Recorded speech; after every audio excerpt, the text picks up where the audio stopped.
안녕하세요. 처음으로 이곳에 사연을 쓰게 된 금쪽 같은 아들 하나에 옥 같은 딸 하나를 두고 있는 40대 여성입니다. 저는 지금 작은 인터넷 쇼핑몰을 운영하고 있어요.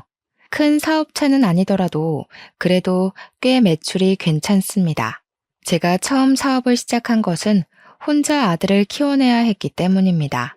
그때 당시 남편이 없었거든요. 그리고 거짓말처럼 그 남편 덕분에 사업이 번창하게 되었습니다. 이제 이야기해 드리겠습니다. 제 팔자가 참 기구하다 했지만 어쩌면 그 사람 덕분에 행복한 나날을 사는 건 아닌지 생각하기도 합니다. 남편을 처음 만난 것은 제 대학 동창회 주선으로 만난 소개팅이었어요. 둘은 같은 직장 선후배 사이였거든요. 처음에는 연애보단 제 취미에 관심이 많았기에 몇 번이나 소개팅을 거절했었습니다. 30살이 넘은 나이였지만 결혼에 대한 생각이 없었습니다. 그런데 우연히 제 사진을 본 남편이 친구에게 끈질기게도 소개팅을 소개해 주라고 졸랐답니다. 저는 그냥 나와서 차 한 잔, 밥 한 번 이렇게 말하는 친구의 요구를 거절할 수가 없었습니다. 정말 소개팅에 의욕이 없었지만 친구의 면도 있고 화장도 예쁘게 하고 치마도 예쁘게 차려입고 소개팅 장소에 나가게 되었죠. 그도 정말 만반의 준비를 하고 나왔는지 세미정장에 머리까지 야무지게 넘겨 세팅을 하고 왔더라고요. 신사 중에 신사 이미지를 풍기는 게 우습기도 하고 카페에서 격식을 차려 앉은 그가 호감이 가기까지 했어요. 그리고 가끔 던지는 유머가 정말 센스가 넘쳤죠. 여자는 길을 건널 때 안쪽에, 여자는 차가운 곳에 앉으면 안 된다고 손수건에. 정말 시대에 맞지 않는 그의 젠틀해도 저는 마음에 들었나 봅니다. 그래서 그가 애프터 신청을 하자 냉큼 받아들였습니다. 귀가 찢어져라 웃어대던 그는 다음 데이트 코스를 벌써 쪄놨다며 기대하라고 하더라고요. 사실 오래 만날 거란 기대 없이 나간 자리였고 막상 나가서 보니 호감 가기도 했고 30대가 되다 보니 외롭기도 했는지 그 남자를 계속 만나게 되었습니다. 항상 데이트를 정성스럽게 준비하는 그였기에 그와 자연스럽게 만남을 가졌죠. 그러다 저는 갑작스러운 임신을 하게 되었습니다. 분명 피임을 한다고 한 것 같은데 말이죠. 제가 임신 소식을 알렸을 때 그는 뛸 듯이 좋아하더라고요. 자신이 아빠가 된 게 맞냐면서요. 그의 모습에 저는 이 남자 나를 사랑하는구나 하고 느꼈어요. 1년도 안 된 연애에 저는 사실 그를 사랑하는지 확신이 서지 않았습니다. 하지만 아이를 위해 그와의 결혼을 선택했습니다. 뱃속에 있는 생명은 제가 책임을 져야 한다고 생각했거든요.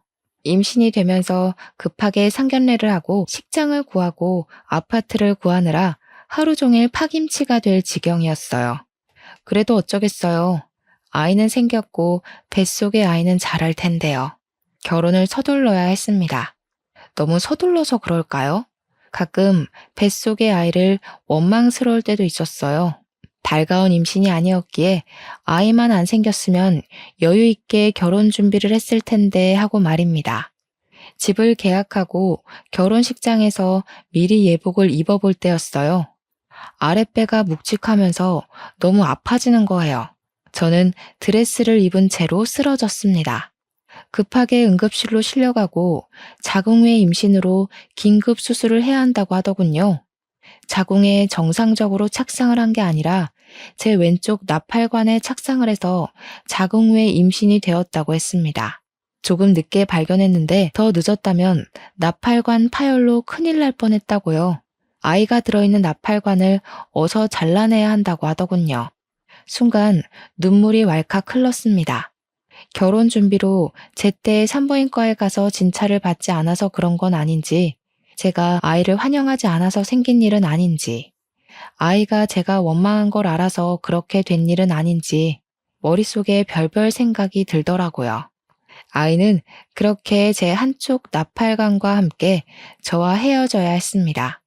처음부터 아이를 환영했다면 얼마나 좋았을까 후회하고 또 후회했습니다.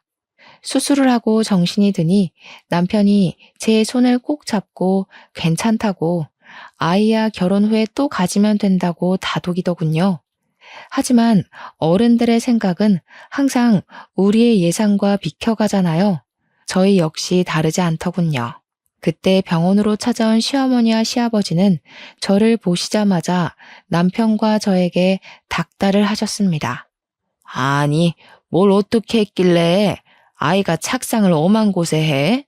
제 몸에 이상 있는 거 아니냐? 이제 나팔관도 하나 없다면서. 그럼 임신은 가능하긴 한 거야? 아유, 어머니 걱정하지 마세요. 나팔관 하나 잘라냈어도 나머지 하나가 있잖아요. 금방 생긴 아기니까 결혼 후에도 금방 생길 거예요. 뭘 그렇게 걱정을 하고 그러세요.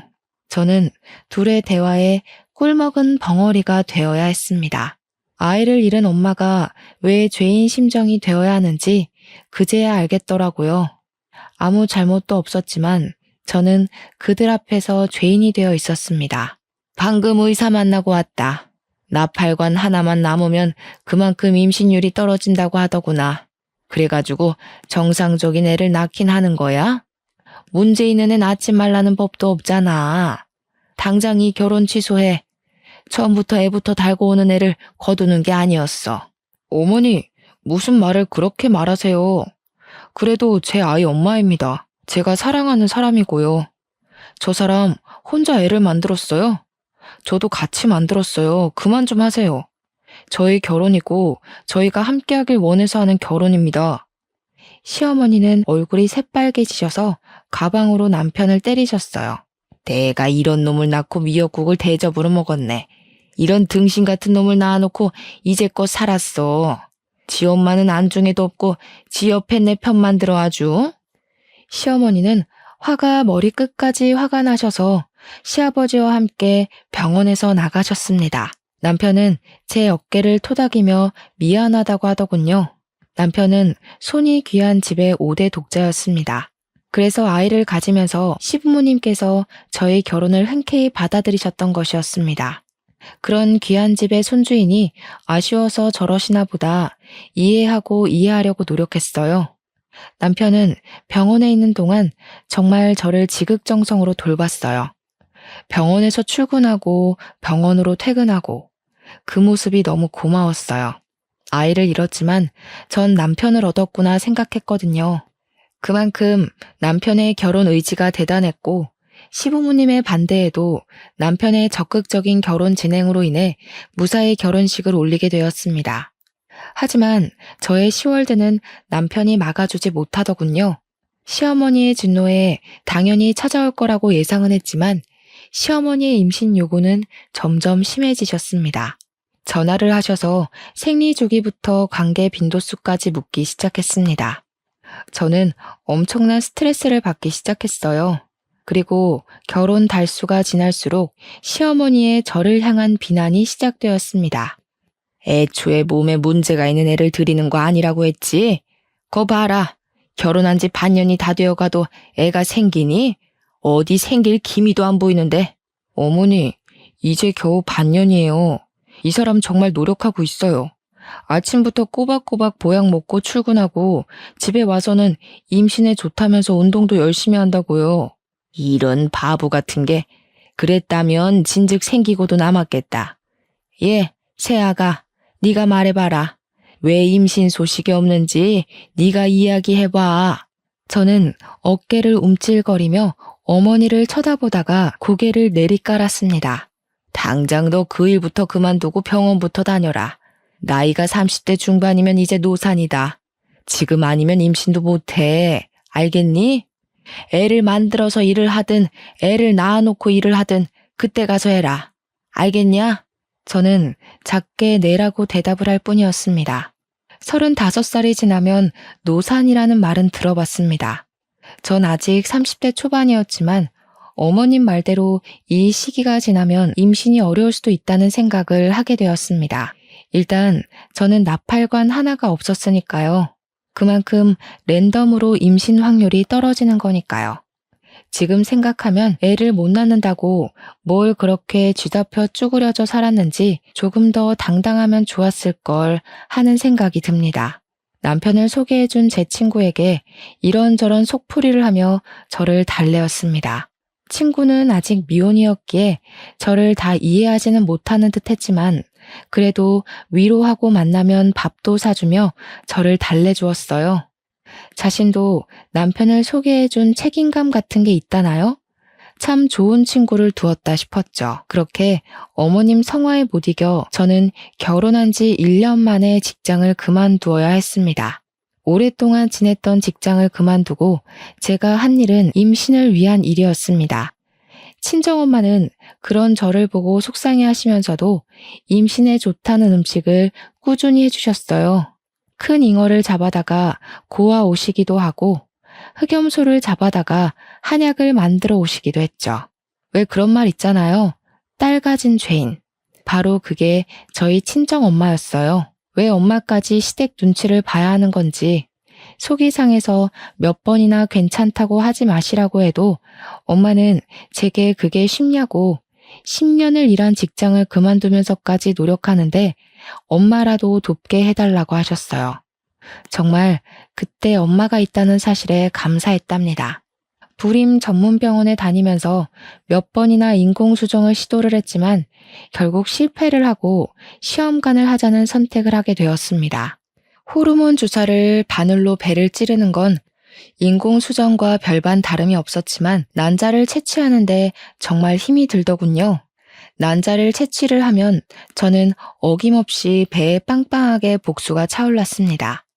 튀어나온 배를 보며 여기에 아기가 있었으면 얼마나 좋을까를 몇 번이나 곱씹어서 생각을 했습니다. 그렇게 연달아 시험관을 5번 실패하고 나니 저는 몸도 마음도 병들어갔어요. 자신감도 사라지고 온통 멍이 든 제 배를 보고 쪼그려 앉아 울기를 반복했습니다. 그때도 저를 위로해주는 사람들은 제 남편과 친구였습니다. 임신 준비로 술을 못 먹는 저를 위해 치킨과 콜라만 먹으며 친구는 저를 토닥였습니다. 야, 너무 기죽지 마라. 조금 쉬면서 하는 건 어때? 내 주위에 보니까 시험관 하다가 몇 달 쉬고 아기 생긴 부부도 많다더라. 몇 달 쉬었다가 몸 좀 추슬러서 해봐. 그러다가 너까지 병날까봐 두렵다. 그러니까 그럴까봐. 배가 성한 곳이 한 군데도 없어. 복수가 계속 차서 이제 하는 것도 두렵고 아프고 무섭고 남들은 순풍순풍 잘만 가지는 아이인데 나는 왜 이렇게 어렵지? 에휴, 자기야, 우리 그냥 애기 낳지 말고 우리 둘이 살자. 난 딱히 아이 바라지도 않아. 그냥 당신만 있으면 돼. 내가 우리 부모님께 잘 말해볼게. 우리 둘이 살면서 여행도 다니고 여유롭게 살면 되잖아. 그렇게 이야기해주는 남편이 너무 고마웠어요. 말만으로도 저는 많은 위로를 받았어요. 하지만 그게 말이 쉽나요? 남편은 단 한 번도 시부모님께 그 말을 꺼내지 못했어요. 5대 독자라는데 어머님이 바로 저희의 이혼 이야기를 꺼낼 것이 뻔했으니까요. 그래서 말뿐인 남편의 위로라도 저는 감사하게 생각했습니다. 어느 순간 남편은 지방으로 출장이 잦아지고 일이 바빠지기 시작하더라고요. 한 달에 1번에서 2번 정도는 꼭 지방으로 출장이나 회사에서 밤을 새우는 남편이 걱정되었습니다. 같은 회사를 다니는 친구에게 물어보니 요즘 회사가 한창 바쁘다고 하더라고요. 저는 그를 위해 몸에 좋다는 음식을 해먹였습니다. 시험관 시술을 잠시 쉰다는 저희의 말에 어머님께서 노발대발 하시기도 하셨기에 그에게라도 잘 챙기는 모습을 보여드려야 안심하겠다 싶었어요. 그날도 갈비찜을 해놓고 그를 기다렸습니다. 남편은 오늘도 늦는다고 연락이 왔더라고요. 먼저 밥을 먹으라고요. 어쩔 수 없이 저는 제가 한 갈비찜을 혼자 먹기로 했습니다. 그런데 그날따라 속이 너무 안 좋은 거예요. 아까 음식을 만들 때만도 그렇게 역하지 않았던 것 같은데 한 입 입에 가져다 대었는데 정말 속에서 구역질이 올라오는 게 변기로 가서 빈속을 개어내었어요. 속도 울렁거리고 메스거리는 게 딱 첫 아이 가졌을 때랑 너무 비슷했습니다. 입덧이요.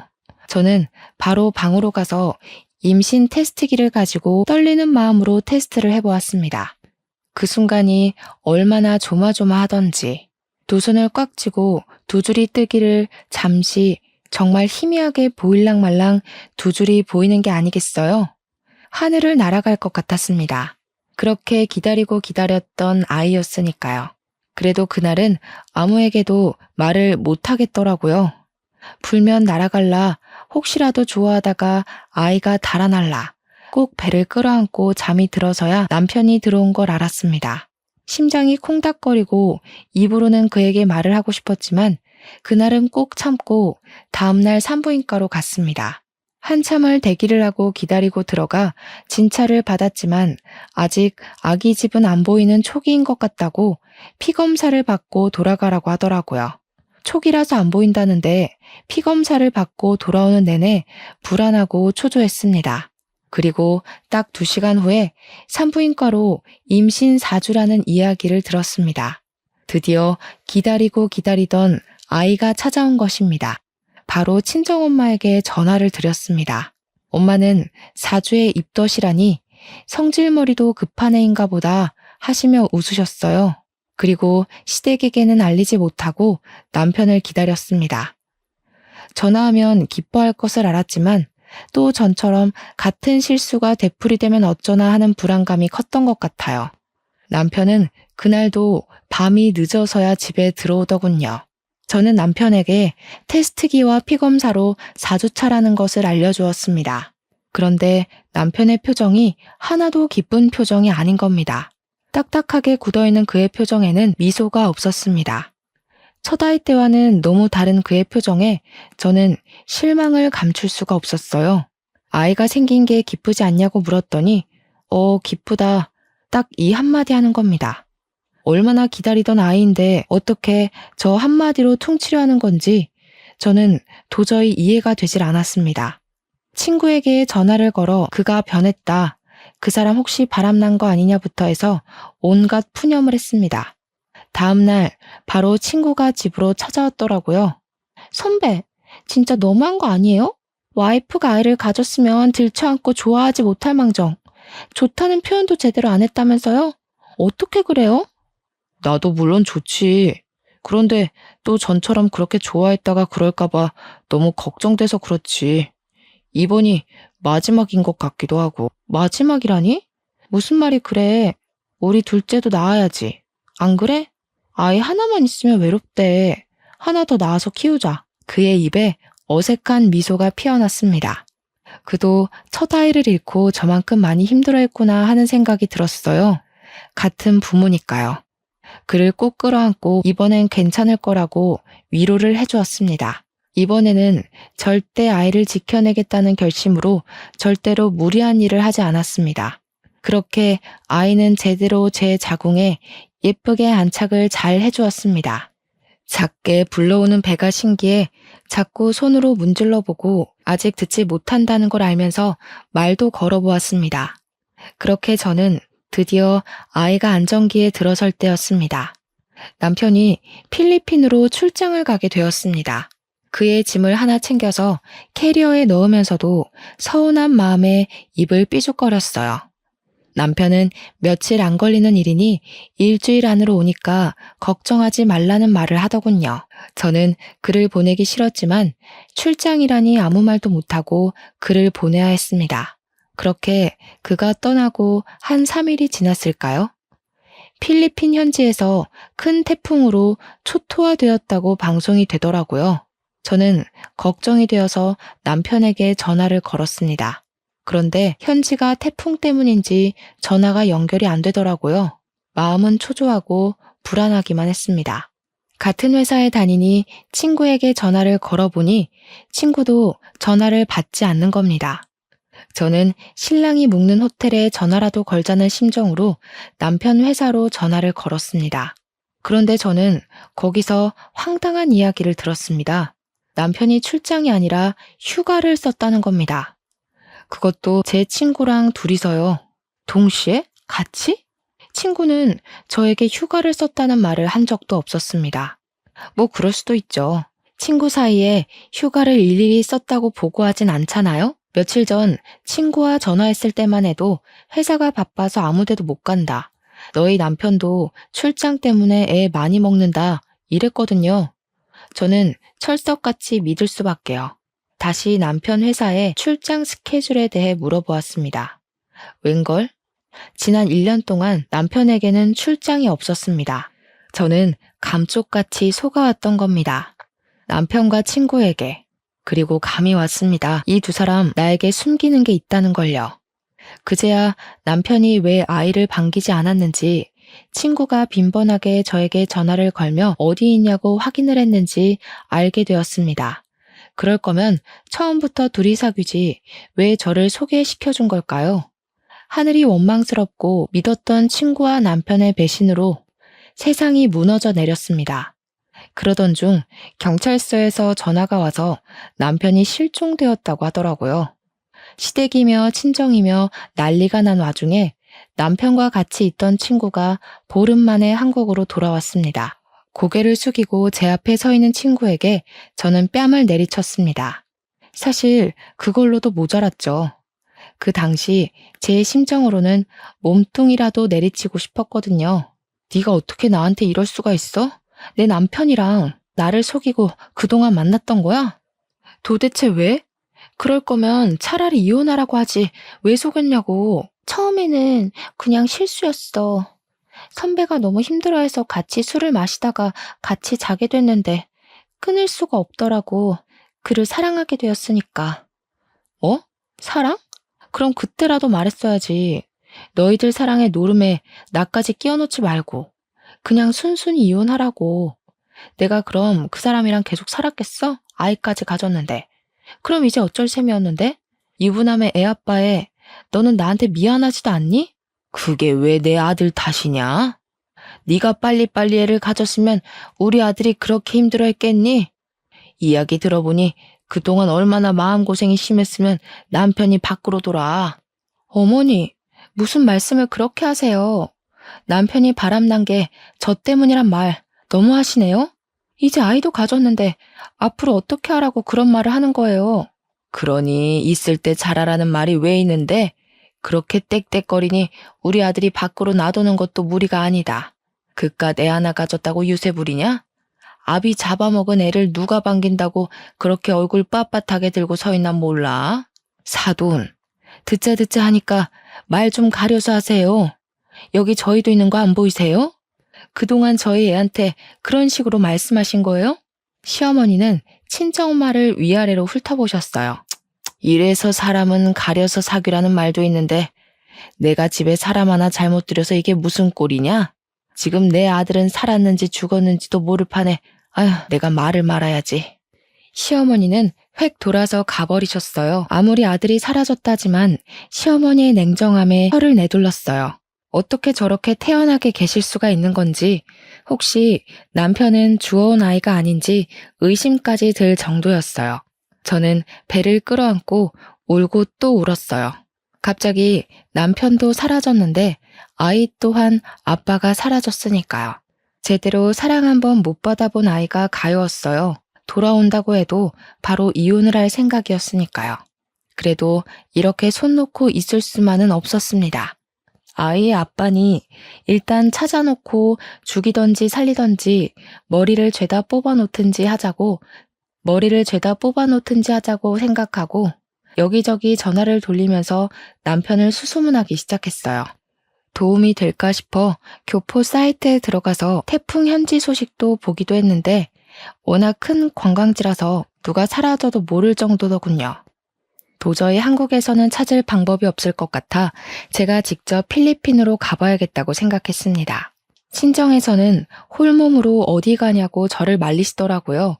이제 겨우 안정기를 지났는데 위험하다고요. 저 대신 친정아버지가 필리핀에 가서 알아보신다고 필리핀으로 이사 가시고 저는 집에서 엄마와 함께 지내게 되었습니다. 그런데 황당한 건 시부모님은 남편을 찾을 생각조차 안 하는 겁니다.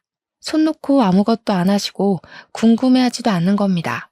5대 독자가 귀환해 남의 집 대를 끊어놓네 마네하며 구박하실 때는 언제고 막상 아들이 실종됐는데 찾지를 않는다는 게 이해도 안 됐지만 남은 정마저 끊어놓은 사건이 일어나게 되었어요. 친정엄마와 있는 저희 집으로 시부모님께서 찾아오셔서 남편 사망보험금 수익자를 바꿔놓으라는 겁니다. 너희 남편 사망보험금 알지? 왜 결혼할 때 너희들 보험 들었잖아. 그거 수익자 이전 좀 하자. 우리 앞으로 돌려놓으렴. 네? 지금 무슨 말씀이세요? 그거 실비랑 사망보험금 얼마 나오지도 않았어요. 그런데 갑자기 수익자는 왜 바꾸자는 거예요? 왜 너희 다른 보험도 따로 들어놓은 것도 있잖아. 그것은 왜 빼냐? 그것도 있잖아. 전 말이 꽉 막혔어요. 생각하고 있지도 않은 보험까지 들먹거리며 저를 압박하는 게 이상했어요. 일단 당사자는 살았는지 죽었는지 모르는 상태인데 말이죠. 어머니, 지금 무슨 말씀하시는지 모르겠어요. 지금 그 사람이 죽었다고 생각하시는 거예요? 아직 그 사람 머리카락 한 올이라도 나왔어요. 그런데 왜 그 사람 죽은 사람 취급하세요? 너무하다고 생각하지 않으세요? 아무리 아들한테 정이 없어도 찾는 신용이라도 하시고 보험을 이야기하세요. 그리고 보험금 나와도 우리 아이 거예요. 그러니까 다시는 보험금 이야기도 꺼내지 마세요. 아이고, 저 도끼 눈 뜬 것 좀 봐라. 내 아들 죽여놓고 나도 죽일 셈인가 보네. 내가 내 돈으로 일평생 키워놓은 자식 죽은 돈 좀 받겠다는데 그게 이렇게 취급받을 일이냐? 아무리 배운 것이 없다지만 내가 아들 키워놓고 이런 취급받으려고, 아이고, 죽은 놈만 불쌍하지. 저는 시부모님의 등을 떠밀다시피 하면서 현관문 밖으로 밀어넣었습니다. 아무리 아들이 죽으면 남이라지만 어떻게 이럴 수가 있을까요? 몇 달 동안 남편은 소식도 없는데 부모들은 아들 사망보험금에만 관심을 가지다니요. 배는 점점 불러오고 산달이 되자 친정아버지가 이제는 남편의 장례를 치르자고 하더라고요. 아이가 태어나기 전에 하자고, 태어난 후에는 아이한테 안 좋을 수도 있으니 그 전에 하자고 하셨어요. 실종 상태라서 사망신고는 안 되어도 장례를 치를 수 있다면서요. 그만 보내주자는 말에 울고 또 울었습니다. 그렇게 저희는 시체 없는 장례를 치르고 빈 유골함을 납골 땅에 봉헌했습니다. 그런데 그날에도 시댁에서는 코빼기도 안 비치더라고요. 아들은 안중에도 없고 보험금만 이야기만 하시는 게 원망스럽기까지 했어요. 장례를 치르고 나니 이제 정말 그 사람은 저의 마음속에서도 죽은 사람이 되었습니다. 그래서 보험도 정할 겸 보험사에 문의를 했습니다. 보험사에서는 실종 5년이 되면 받을 수 있다고 말하더군요. 저는 수해 피해자들은 특별 실종으로 간주되지 않느냐고 물었습니다. 그럼 1년이 지나면 사망으로 인정해준다고 들었거든요. 일단 남편은 태풍으로 실종된 상태였으니까요. 실종 당시 비슷한 사람이 발견되어서 실종 5년이 있어야 한다는 겁니다. 비슷한 사람? 이라는 말에 저는 아직 남편이 못 돌아오고 있는 것은 아닌지 의심이 들었습니다. 현지에서 발이 묶여있을지도 모른다는 생각이 들었거든요. 하지만 적극적으로 찾는 것을 그만두었습니다. 시댁이나 남편이나 이제 돌아와도 정남이가 뚝뚝 떨어져 신경 쓰고 싶지 않았거든요. 차라리 죽으면 돈이라도 받지 하는 생각이 들었습니다. 바람 피우다가 돌아온 남편 뭐가 좋다고 반기겠어요. 저는 아이를 혼자 낳아 기르게 되었습니다. 예쁜 아들을 낳은 것까지는 좋았는데 육아라는 게 보통 일이 아니었어요.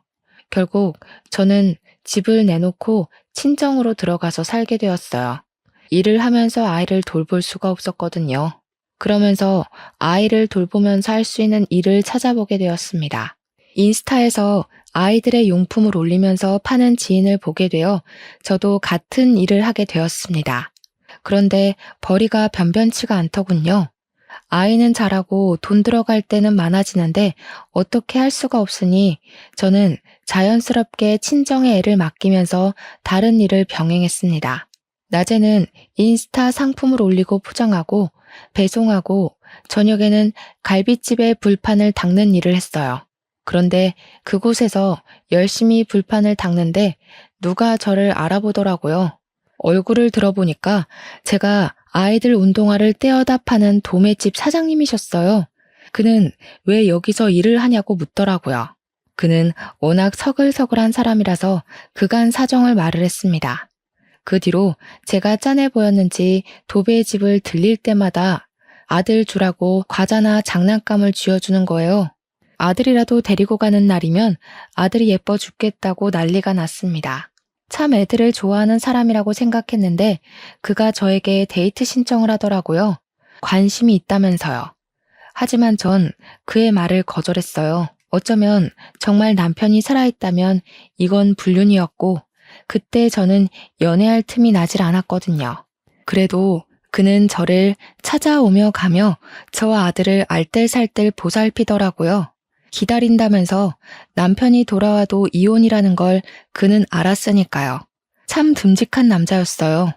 그렇게 남편이 실종되고 5년이라는 시간이 후딱 흘러가더라고요. 저는 생각도 못하고 있었는데 경찰에서 전화가 왔어요.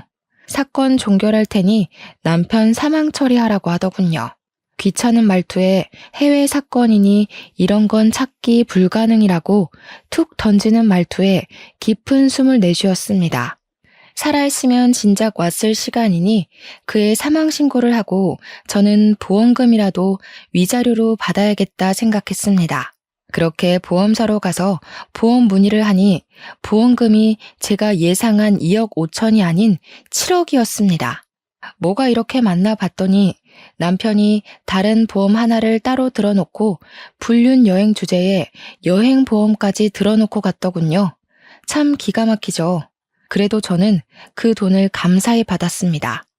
아들 잘 키우라고 돈은 넉넉하게 남겨뒀네 생각했습니다. 그리고 그 돈을 가지고 인스타의 작은 쇼핑몰이 아닌 인터넷의 쇼핑몰을 차렸습니다. 본격적으로 일을 시작하니 인스타에서 입소문이 크게 나면서 대박을 터뜨렸습니다. 드디어 숨이 트이는구나 싶었어요. 죽은 남편 덕이라고 생각했죠. 양심은 있구나 하고요. 그리고 거래처 사장이었던 그가 저에게 청혼을 했습니다. 남편도 사망 신고도 했고 사업도 자리 잡혔으니 자신을 받아주라고요. 5년 동안 한결같은 그를 어떻게 싫다고 할까요? 저희는 바로 결혼을 했습니다. 결혼을 하기 전까지 저는 그가 부자라는 사실을 몰랐습니다. 그는 이미 빌딩 몇 개를 소유할 정도로 그 지역에서는 유명한 재력가였더라고요. 왜 말 안 했냐 물어보니 악바리같이 버텨내는 저를 보고 나 돈 많으니 나한테 기대라는 말을 못했다네요. 재수없어 보일까봐 그때 당시 저는 그에게 곁을 내주지 않았었으니까요. 참 섬세하고 따뜻한 사람이었어요. 축복은 연달아 생겨온다고 하잖아요. 그 축복이 저에게 또 찾아왔어요. 그와 결혼한 지 몇 달 되지 않아 저는 둘째를 가지게 되었습니다. 그렇게 그 전에 바라고 바라던 임신이 그를 만나고는 순식간에 이루어지다니 그를 만난 것이 저에게 축복이자 선물 같았습니다. 그는 드디어 아들에게 동생이 생겼다고 얼마나 좋아하던지 그 모습에 또 감동을 했습니다. 그렇게 행복한 시간을 보내고 있는데 갑자기 누군가 현관문을 두드리며 초인종을 신경질적으로 눌러대는 겁니다. 제가 나가보니 전 시부모님이었습니다. 정확히는 실종된 남편의 부모님이죠. 그리고 그 옆으로 제 남편과 불륜을 저지른 친구가 있는 겁니다. 왜 찾아왔냐고 물어보니 전 남편의 사망보험금을 내놓으라는 겁니다. 네가 우리 아들 보험금 받아갔냐? 어디서 베어먹지 않은 행동이야? 어? 다른 남자랑 결혼했으면 내 아들 돈을 우리한테 줘야 하는 거 아니냐? 빨개진 어머님의 얼굴을 보고 저는 이를 꽉 깨물었어요. 그 돈은 절대 뺏길 수 없는 제 아들 돈이었습니다. 아빠에게 유일하게 받은 거니까요. 그게 왜 어머니 돈이에요? 수익자는 저로 되어 있어서 제가 받아온 건데요. 그리고 그의 아들도 여기 버젓이 살아있고요. 제가 왜 드려야 하죠? 아들은 다리를 꽉 끌어안고 처음 본 친할머니, 친할아버지를 물끄러미 보더라고요. 닮은 구석이 하나도 없는데 어디서 내 아들 새끼라고 말하는 거야? 다른 남자랑 생긴 아이인지 어떻게 알겠니? 남편 사망 신고하자마자 결혼해서 살면서 뭐가 잘났다고? 돈이나 내놔. 무슨 말을 그렇게 하세요? 아무리 정이 없다고 해도 어머님 손자예요. 그리고 그 돈은 절대 못 내놔요. 바람 피우다 죽어놓고서 딸랑 그거 남겨놓았는데 제가 왜 줘요? 아들은 울음을 터뜨리고 시부모님과 제 친구는 집 안으로 들어오며 물건을 집어던지기 시작하더라고요. 저는 아들을 꼭 끌어안고 버텼습니다. 퇴근하고 돌아온 남편은 두 눈을 동그랗게 뜨며 소리를 쳤습니다. 지금 뭐 하는 짓들입니까? 홀몸도 아닌 사람한테 남의 집에서 뭐 하는 짓이냐고요? 당장 나가세요. 당신이 지금 제 편이야? 그새 애까지 가졌어? 정말 할 짓 다 하고 사는구나. 내 아들 죽은 돈 내놔. 7억 내놓으라고. 내 아들 죽여놓고 그 돈 가지고 집 팔자 고치고 앉아있어. 불쌍한 내 아들. 아이고, 죽은 놈만 불쌍하지. 시어머님이 바닥에 앉아서 통곡을 하지 친구는 어머니의 팔을 잡고 저를 노려보더라고요. 제가 시어머님을 그렇게 만든 것처럼요. 남편은 화가 났는지 바닥에 주저앉은 시어머님을 질질 끌고 현관까지 갔습니다. 7억이요? 드릴게요. 드리면 되죠? 당장 나가세요. 내 아들, 내 아내 옆에서 당장 꺼지고 다시는 앞에 나타나지 마세요. 그걸 왜 줘요? 우리 준서 돈이에요. 나중에 크면 줄 거예요. 준서는 내 아들이야. 저 사람들이랑 다시는 엮이게 두고 싶지 않아. 7억 드릴 테니까 계좌 부르세요. 그리고 다시는 내 아들, 내 아내 근처에 얼씬거리지 않는다고 맹세하세요. 시어머니는 정말 거짓말처럼 울음을 뚝 그치고 자리에서 일어나셨어요. 소매로 눈물을 콕콕 찍어내더니 남편에게 계좌번호가 적힌 쪽지를 건네주더군요.